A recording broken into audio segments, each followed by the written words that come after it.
Hey guys, Ryan here. In today's video, we're going to talk about the new meta for the final major patch of Warzone 1, and I'm going to be breaking down what's going to be the replacement for the PPSH, the UGM, and pretty much everything in between. So the first loadout we're going to talk about is going to be the Grau and MP40. To me, in my eyes, this is the easiest to use class in the entire game that's still going to be pretty much meta in terms of damage and overall use. The Grau, after it was buffed last patch, has just been made even more amazing because of the nerf to the UGM and Automaton, and now I'm pretty sure this is going to be a meta class. If you want the attachments, look down below in the description, and at pretty much a minute, I'm going to switch to the second class. I'm going to be moving through these pretty quick, but I really cannot recommend the Grau and MP40 enough.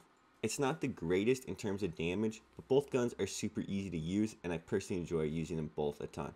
Anyways, moving into the second class, we're going to be talking about the Cooper Carbine and the Bullfrog. One thing I want to point out is you should feel free to mix and match the guns as you so please. If you want to run the Grau and the Bullfrog, feel free to do so. If you want to run the Cooper Carbine and the MP40 or whatever other guns I'm going to talk about, just do so. These are just base recommendations. They aren't gospel. You don't have to follow them to a T. But for me, the Cooper Carbine is now probably the most meta long-range gun, although this is probably pretty debatable amongst a lot of people. I enjoy the Cooper a lot. I'm not the biggest fan of it, admittedly, but I do actually enjoy the gun, especially recently, and I think it's going to be even better after the recent update. The other thing I want to talk about is with the Bullfrog. The Bullfrog's always been good, guys, but with the dominance of guns like the PPSH, Armored Gorilla, and a ton of other guns like that, it just wasn't as good. Oh, by the way, I call the Armored Guerrero the Armored Gorilla. But now, after those guns were nerfed, after it did receive a little buff, I think this thing is going to be insane. It has a great magazine, super easy recoil to control, and has pretty good mobility for an old gun. When I say old gun, I mean something that's not from Vanguard.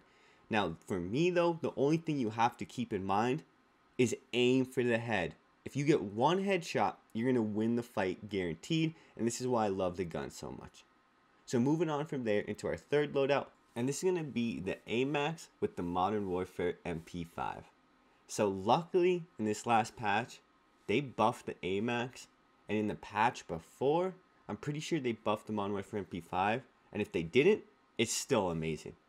I love this class. This is an OG class. It's super fun to use, and I think a lot of people are just going to enjoy using it. I'm not saying this is absolutely the best class in the entire game, but it's actually really good. And if you're not enjoying the AMAX, I'd really recommend to swap it with the M4A1 from Modern Warfare or the Grau from Modern Warfare. If you're someone who used these guns back when they were meta, when we had Verdansk or Verdansk, whatever you like to call it, way back in the day, before the integrated Cold War or whatever, you should use these guns. I love using them still. They're still worth using. It's still fun to use. And I just don't see why you wouldn't. But as I said earlier, feel free to mix and match the different loadout suggestions I have, because I'm not saying any of these are the best combo. Everyone has different playstyles, they like different guns, and you do have to keep that in mind at the end of the day. So I'm now going to move into what I call the honorable mentions category. This is where I talk about guns that I'm pretty sure are going to be meta, that I'm pretty sure are going to be good, but I'm not sure they're better than any of the other guns I talked about. As I said before, they're honorable mentions. I could be wrong, they could be better than the guns I talked about earlier, but let's get into it. So we're going to first talk about SMGs, and we're going to begin with the CX-9, the Cold War MP5, the OTS-9, the Modern Warfare AUG-556, and last and certainly not least, the well gun, guys. All 5 of these each do something a little different from each other. They each offer different strengths, different weaknesses, but all of them are viable to be used, and if you like any of those guns, you should feel confident in using them.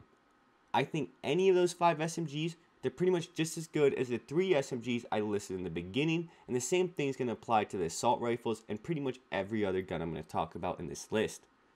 The main thing you guys really just need to keep in mind is what guns do you like, what type of guns do you prefer, and what are you looking for out of your guns? Are you looking for something that has insane mobility? Are you looking for a sniper support? Are you looking for an aggressive, close range, dominating SMG? What are you personally looking for? And this is the main thing a lot of people don't realize. Right now, as we're heading towards the end of the game, I think they just kind of want a wide open meta. There's tons of guns that are viable and are good to use right now, and that's how they want it. And that's why when we right now shift to the honorable mention assault rifles, you're going to see a ton of options as well that are pretty much just as viable as the main 3 I mentioned.